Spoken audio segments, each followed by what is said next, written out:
Hi everybody, welcome to another CLAT Tutor Legal Discussion. I'm Shashank Tiwari from NLS Bangalore, and today we're going to be talking about a little more complicated legal matter. Usually we discuss case laws, interesting topics, recent discussions that are there in the legal field, but today we're going back to basics. We're doing some fundamentals, and for today we're going to look at criminal law. Now, criminal law is a vast, expansive subject. It's a subject that we can't, expect to be completing before we've gone into law school. But there are some basics that we could learn now, which would help in our CLAT exam. And that's the main purpose of all of this anyway. The criminal law module will take more than one session to complete. So we're going to do this in multiple parts. Today will be part one, and we'll try and keep it short, simple, and concise so we can get a hold of all of the things that are important just for the CLAT exam. Once again, this is not the entire subject of criminal law, and this is limited to the scope of only completing our basic understanding for the CLAT exam. So let's get into it. And first, let's just look at the most simple questions that one can think of. What is a crime? Now, there is no definition of a crime. The word crime does not have a single meaning in the Indian legal framework or in the dictionary as a whole. Each crime is defined separately, and you could say that A is a crime, B is a crime, C is a crime because the law says it's a crime. But what is a crime? The word has no fundamental meaning. We define it with this sentence that it's an unlawful act which is punishable by state, and it's defined by law. It becomes a crime because it's defined by the law and the law says it's a crime. The interesting and key characteristic about crimes, though, is that they are offenses committed against the society. So while some offenses might be against one person or two people or against a group of people, all crimes are seen as a crime against society. So the person committing the crime is a threat to society, and all of society needs to do something about it, which is why crimes are punished by the state. Once again, a crime is only a crime if it's defined by law to be a crime.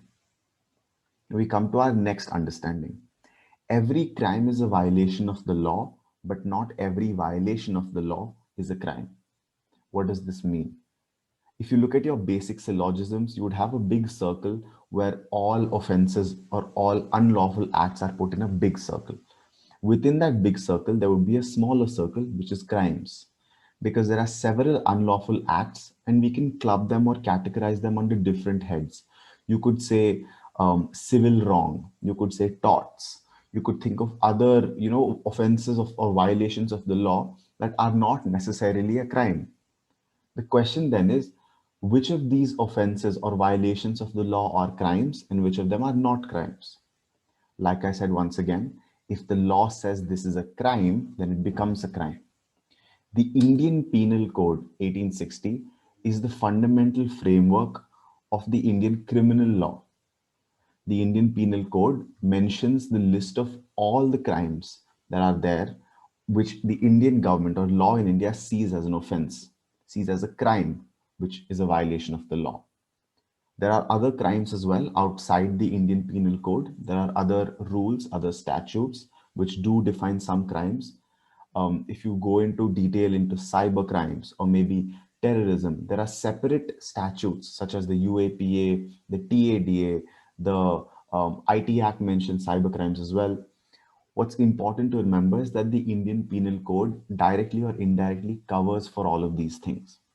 And if one of the statutes says that some act is a crime, that act becomes a crime if it is committed. Now, it's understandable that all of these crimes will be violations of the law, but once again, I repeat, not every violation of the law is a crime. If we look at crimes, we will see some fundamental elements, some key characteristics. Every crime has two primary elements which are absolutely necessary, that is actus reus and mens rea. The third element of causation is something that doesn't come very easily on first explanation, so we'll get to that. But let's look at actus reus and mens rea, guilty act and guilty mind. Now, a guilty act is an act of doing something wrong or doing something criminal. So if the law defines that taking things from A to B without permission is a crime, then the person who takes something from A to B has committed an actus reus. They have committed a guilty act. Why is this act guilty? Because the law says it's guilty. It's as simple as that.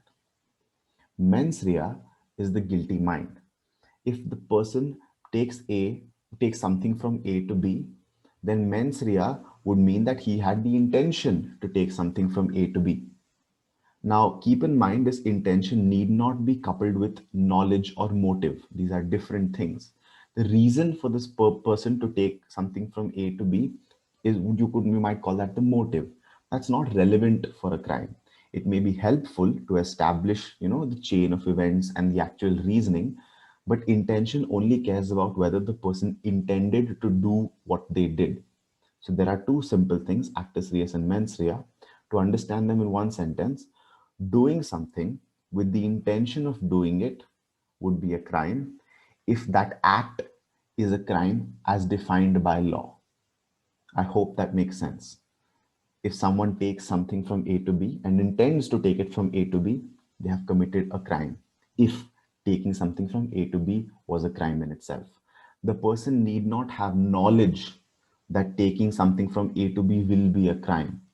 You must remember this: mistake of law is not an excuse. If you don't know that doing this is a crime, that does not mean you can be set free. If the two acts are met together, actus reus and mens rea, then the person could be coupled and be held guilty for committing the act. The third element of a crime is the link of causation. Causation means there should be a link between the end result and the actus reus. If a person intends to do something, but he fails in doing so, however, a crime has been committed in the process anyway. That does not mean the person will be charged for the same crime.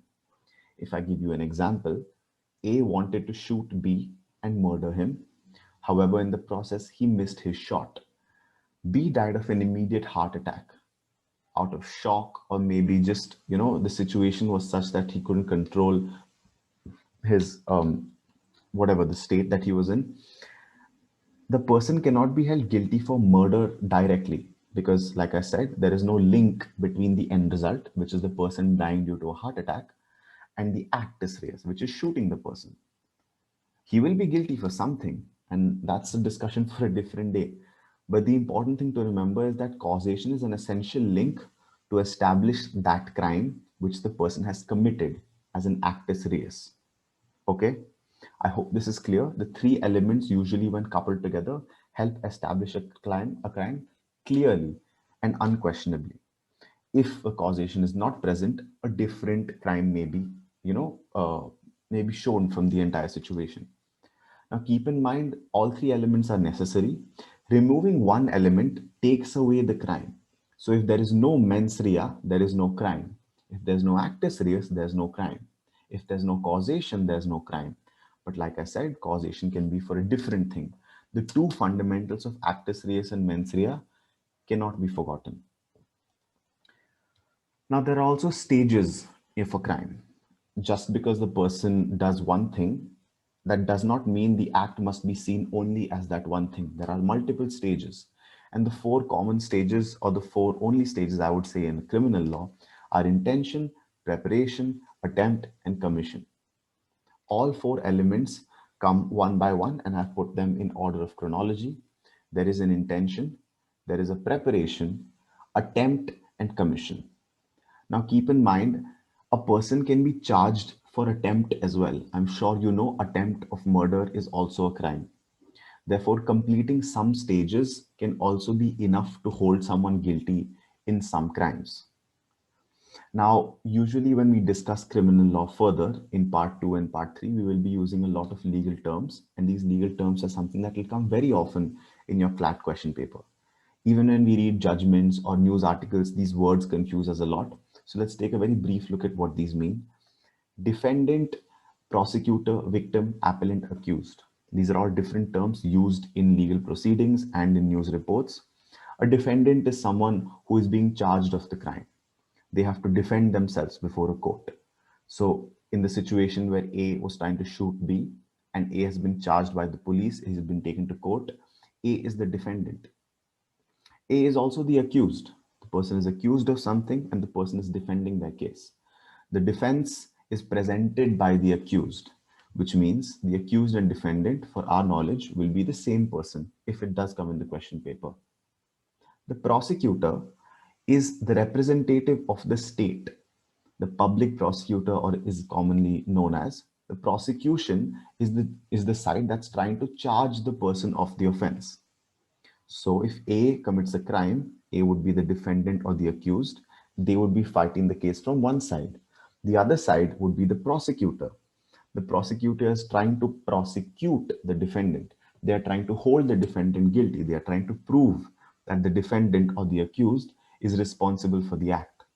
So the two sides in any criminal legal battle will be the prosecutor and the defendant or the accused.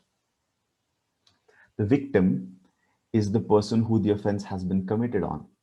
This victim can be of different natures, can be one person, can be a group, can be even an animal in some cases. The victim and the accused are opposite sides in the situation of the crime. So the accused commits a crime on the victim and the defendant fights the prosecution. I hope you can clearly see these two different sides. The defendant and the accused are the same, but the prosecutor and the victim are not the same. The victim does not fight the case in court, the government does, the state does, and the prosecutor represents the other side. Last but not the least, we see the word appellant sometimes. Appellant is quite simply the person appealing. The person making the appeal is the appellant. The appellant could be the state, could be the victim, could be the accused. The situation changes from case to case, but the appellant is the person who approaches the higher court with their issue or with the appeal. Those are the basic terms we need to know. Keep in mind, this is only a short version of the first part of our criminal law discussions. We will discuss this further in more detail. But for now, I hope the basics of criminal law are clear to you. What is a crime? What are the elements and stages of a crime?